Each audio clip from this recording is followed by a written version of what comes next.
Hi. Now for part B of this question, we are told, given that x equals 4 sine 2y plus 6, find dy by dx in terms of x, okay? So taking a quick step back, let's think about the strategy with which we're going to approach this question, okay? So Q layer 1. You should be familiar with this formula. dy by dx is equal to 1 over dx by dy, okay?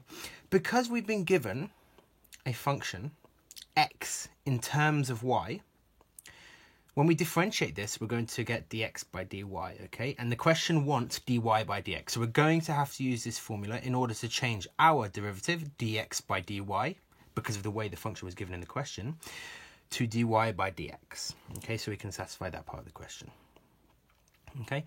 And now they want it in terms of x, okay? So when we differentiate this, we're going to get y's in our answer, yeah? The derivative will contain y's. They want it in terms of x. So we're going to have to use the relationship between x and y, which is this function, in order to get it in terms of x, okay? Okay, so let's start off, and we're going to be finding dx by dy, okay? This is a function of a function, so we're going to have to use the chain rule here, okay? So if I say let x equals 4 sine t, where t equals 2y plus 6, okay? And I'm going to calculate dx by dt. And a lot of people ask me, how do you know what to put? Is it dx by dt or dt by dx? They get confused. And the best way I like to say it is d this by d this. D of whatever's on the left-hand side over d with whatever's on the right-hand side, okay? So this case is dx by dt, and this one is dt by dy, yeah? But normally we're given functions y in terms of x, so it's dy by dx, yeah? So just think d this by d this. It's a nice little thing to think in your head as you're doing it. Okay, so we know that 4 sine t differentiates to 4 cos t, and here we're going to calculate dt by dy, and we know that that differentiates to 2, okay? So in order to obtain dx by dy, we multiply dx by dt by dt by dy, okay? So we're multiplying these two derivatives, okay? So 2 times by 4 cos t is equal to 8 cos t, yeah? And t is 2y plus 6, okay? So I can put the n straight away. Dx by dy is 8 cos t, okay? So I can therefore say that dy by dx is equal to 1 over 8 cos t, okay? And I know that t equals 2y plus 6, so I know this equals to 8 cos 2y plus 6, okay? So I've done the first part of the question, essentially. I found dy by dx, okay? But it's not in terms of x.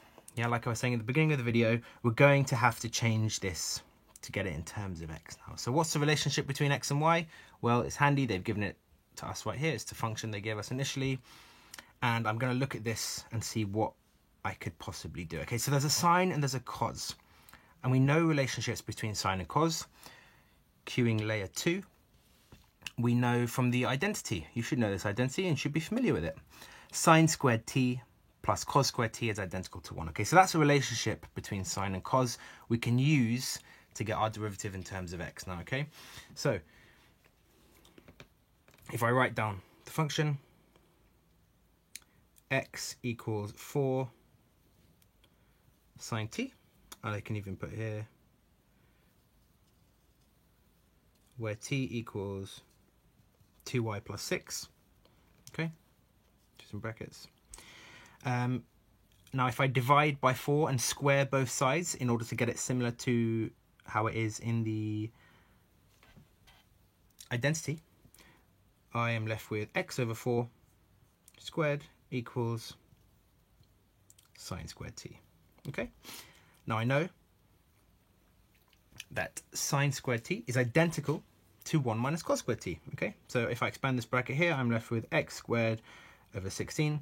X squared is x squared, and 4 squared is 16. And this is equals to 1 minus cos squared t. Yeah? Okay, so what I'm going to do now is I'm going to rearrange for cos t. Okay? So, adding cos squared t on both sides.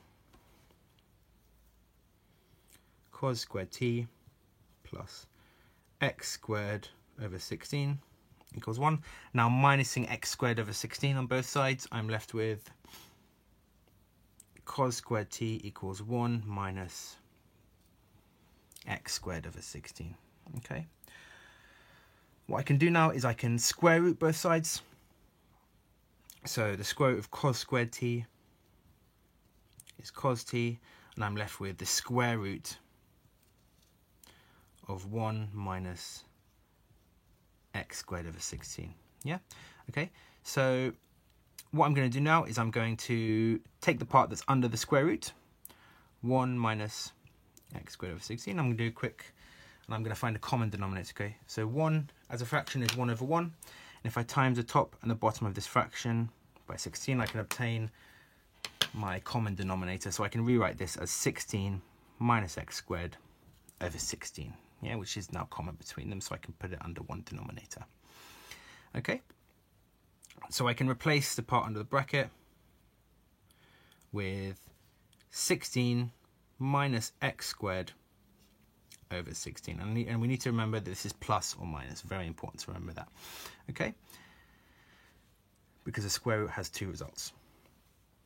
Okay, so now I know the square root of 16 is 4, so I can say that cos t is equal to plus or minus the square root of 16 minus x squared over 4. Now I just simply substitute that in back into our equation for dy by dx, and I'll have my answer.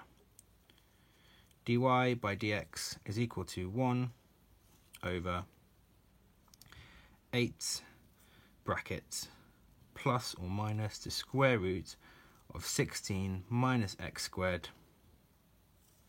over 4. Okay, and we know that 8 divided by 4 is 2. Okay, so I can write the final answer. Dy by dx is equal to 1 over plus or minus 2 root 16 minus x squared. And that's our final answer. We found dy by dx in terms of x. Okay, so I hope you followed, and if you didn't, you can click the link below, which will send you to another one of Exam Solutions videos on finding derivatives. Thank you very much.